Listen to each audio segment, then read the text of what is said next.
सोचिए जरा, कुरुक्षेत्र का मैदान अब बिल्कुल शांत है। वो भयानक महायुद्ध खत्म हो चुका है और पांडव जीत चुके हैं। लेकिन माहौल में जश्न नहीं है। दिलों में एक अजीब सी भारी खामोशी है। ये जीत जीत जैसी लगी नहीं रही, बल्कि हार जैसी महसूस हो रही है।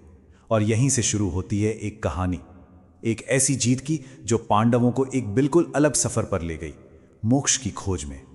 और यही सवाल आज हमारे सामने खड़ा है। जब इंसाफ के लिए लड़ी गई लड़ाई में अपनों का ही खून बहाना पड़े, तो फिर जीत का असली मतलब रह क्या जाता है? ये बात थोड़ी अजीब लगती है ना? इतिहास की सबसे बड़ी लड़ाई जीतने के बाद हमारे नायक पांडव जश्न नहीं मना रहे थे, बल्कि वो तो अपराध बोध के एक ऐसे भारी बोझ तले दबे हुए थे। एक ऐसी परछाई थी ये, जिसे एक पूरे साम्राज्य का सिंहासन भी दूर नहीं कर सकता था।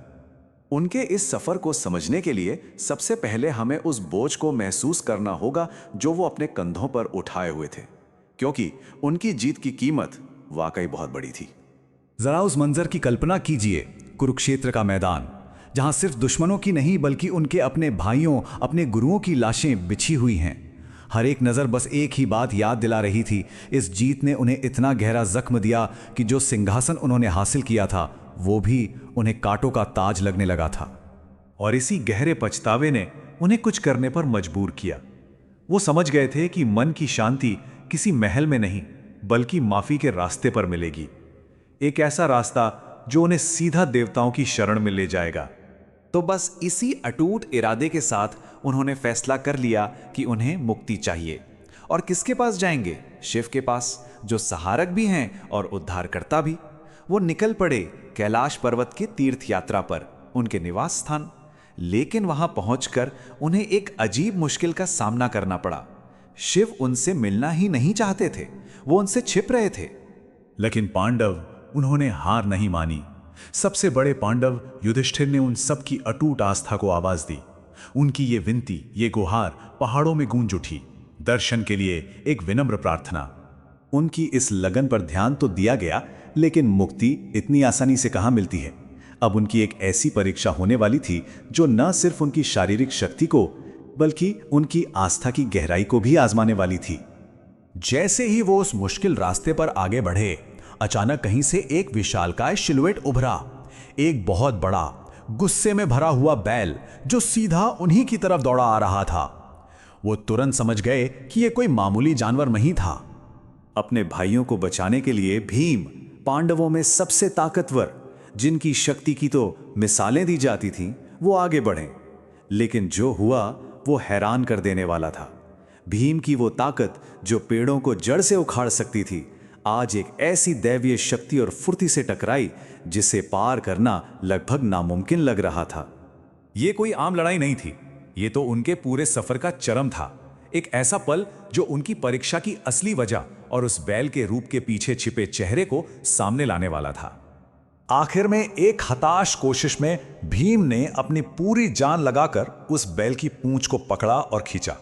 और तभी कुछ अविश्वसनीय हुआ, कुछ ऐसा जो किसी भी तर्क से परे था।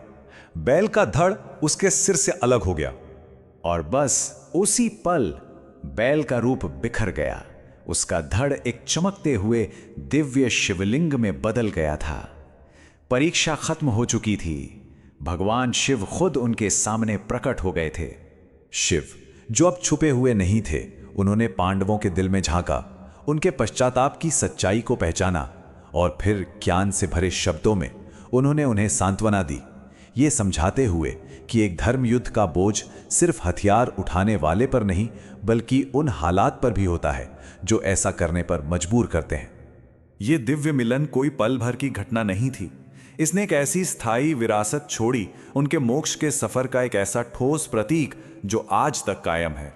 वही शिवलिंग जो उस बैल के शरीर से प्रकट हुआ था, आज केदारनाथ के दिल के रूप में जाना जाता है। वो पवित्र मंदिर ठीक उसी जगह पर खड़ा है जो पांडवों के पछतावे के सफर और शिव की दयालु क्षमा का एक अमर प्रमाण है। और इस तरह शिव की क्षमा ने आखिरकार उनकी आत्माओं को शुद्ध कर दिया। उनकी कहानी हमें एक बहुत गहरी सच्चाई की याद दिलाती है कि अगर पछतावा सच्चा हो और विश्वास अटूट हो तो मोक्ष हमेशा पाया जा सकता है, चाहे बोझ कितना भी बड़ा क्यों ना हो। और यही आकर हम इस कहानी को इस सवाल के साथ छोड़ते हैं। देखिए, पांडवों के लिए तो मोक्ष ने एक पवित्र पत्थर पहाड़ों के बीच एक मंदिर का रूप लिया, पर हमारी अपनी जिंदगी में सच्चा पछतावा और माफी वो भला क्या रूप ले सकते हैं?